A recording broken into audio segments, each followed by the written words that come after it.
Hi అండి, నమస్తే. నేను మీ వందన. ఈరోజు స్పెషల్ అయితే బాదాం హల్వా అండి.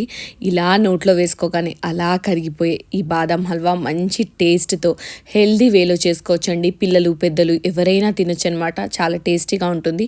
దీన్ని తయారు చేసే విధానాన్ని అయితే ఇప్పుడు నేను చూపిస్తున్నాను.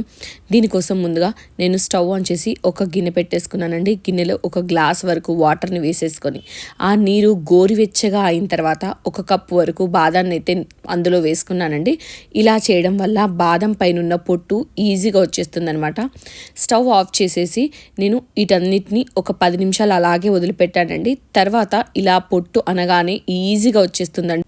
అలా అన్ని బాదం అంతా పొట్టు తీసేసి పక్కన పెట్టేసుకోవాలి. ఇప్పుడు నేను ఒక గ్రైండర్ పాత్ర తీసుకున్నాను. దాంట్లోకి మనం పొట్టు తీసుకున్న బాదం అన్నిటినీ వేసి వీటితో పాటుగా నేను ఒక గ్లాస్ వరకు వేడి చేసి చల్లార్చిన పాలనైతే యాడ్ చేసుకుంటున్నానండి.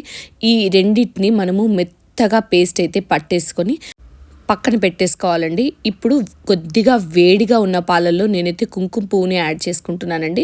ఈ కుంకుమ పువ్వులు పాలని నేను కలర్కి బదులుగా ఫుడ్ కలర్కి బదులుగా వాడుకుంటున్నానండి. ఇలా వాడుకుంటేనే హెల్త్కి చాలా మంచిది.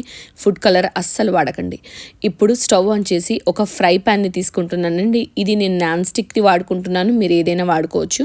దాంట్లో ఒక 2 టేబుల్ స్పూన్ల నెయ్యి వేసేసుకొని మనము ముందుగా గ్రైండ్ చేసి పెట్టుకున్న బాదం పాల మిశ్రమాన్ని ఇందులో అయితే వేసేసుకోవాలండి.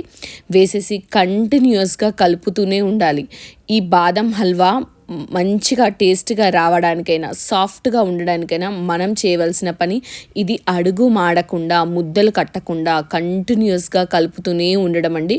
ఇక్కడ నేను కొద్దిగా బాదం మిక్స్ దగ్గరికి వచ్చిన తర్వాత కుంకుమ పువ్వు కలిపిన పాలనైతే యాడ్ చేసుకుంటున్నానండి. ఇవి కలపగా మంచి కలర్ వస్తుందన్నమాట. అందుకనే ముందుగానే యాడ్ చేసేసుకొని అంతా కలుపుతూ దగ్గర పడనిచ్చానండి. ఇది దగ్గర పడేటప్పుడు నేను మధ్య మధ్యలో నెయ్యి కూడా యాడ్ చేసుకున్నాను. కొంచెం నాన్ స్టిక్కీగా ఉంటుంది, అలాగే అడుగు మాడకుండా ఉంటుంది, మంచి ఫ్లేవర్డ్గా ఉంటుందన్నమాట ఇలా నెయ్యి యాడ్ చేసుకోవడం వల్ల. ఇక్కడ నేనైతే ఆవు నెయ్యి వాడుకున్నానండి, అందుకే ఇలా ఎల్లో కలర్ వచ్చింది.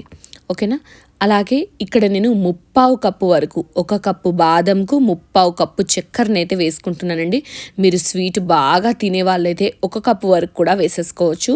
నేను మామూలుగా తింటాము మా ఇంట్లో అయితే, అందుకని నేను ఇలా 3/4 కప్పు వేసుకున్నాను. ఇదంతా మంచిగా కరిగి చక్కెరంతా మళ్ళీ దగ్గర పడేంత వరకు అడుగు మాడకుండా చూసుకుంటూ ఇలా కంటిన్యూస్గా కలిపేసుకుంటే మనకైతే బాదాం హల్వా రెడీ అయిపోతుందండి. మంచి టేస్ట్తో ఉంటుంది. ఇది దగ్గర పడే కొద్దీ మంచి స్మెల్ వస్తుందన్నమాట. అలాగే దీంట్లోకి నెయ్యి కూడా మంచిగా వాడతాం కాబట్టి మంచి ఫ్లేవర్ వస్తుందండి, నెయ్యి టేస్ట్ ఉంటుంది. ఇలా అంతా కలుపుకుంటూ దగ్గర చేసేసుకోవడమే. చాలా ఈజీగా సింపుల్ వేలో మనం బాదాం హల్వాని అయితే చేసేసుకోవచ్చండి. ఇది 1-2 రోజులు మాత్రమే నిల్వ ఉంటుందండి, ఎందుకంటే ఇక్కడ మనము పాలు కలిపాం కాబట్టి ఎక్కువ రోజులైతే నిల్వ ఉండదు. చూసుకొని మీరైతే దీన్ని క్వాంటిటీని అడ్జస్ట్ చేసుకోండి. నేనైతే 1 కప్పు వరకు చేసుకున్నాను కాబట్టి మేము ఇంట్లో 4గురికి ఒక్క పూటలో వచ్చేసాయి అనమాట. చాలా టేస్టీగా ఉంది. మేము తినే స్వీట్కి పర్ఫెక్ట్గా సెట్ అయిందనమాట. అలాగే రంగు కూడా చూసారా, నేను ఎటువంటి ఫుడ్ కలర్ వేయకుండా కేవలం కుంకుమ పువ్వుతోనే మంచి కలర్ అయితే వచ్చింది. ఇలా ఇంట్లో హెల్దీ వేలో హెల్దీగా మనమైతే స్వీట్స్ చేసేసుకోవచ్చు. మీకు గనక ఈ బాదం హల్వా వీడియో నచ్చితే ఒక లైక్ చేయండి. అలాగే మన ఛానల్ని సబ్స్క్రైబ్ చేసుకోండి. బాదం హల్వా మీరు కూడా ఇంట్లో చేసుకొని ఎలా ఉంది అన్నది నాకైతే కమెంట్ చేసి చెప్పండి ఖచ్చితంగా. Thanks for watching. Please subscribe to this is by Vandana YouTube channel. And halwa చేసుకొని నాకైతే కమెంట్ చేయడం అస్సలు మర్చిపోవద్దు. మరొకసారి మళ్ళీ ఒక వీడియోలో కలుద్దాం. అంతవరకు బాయ్.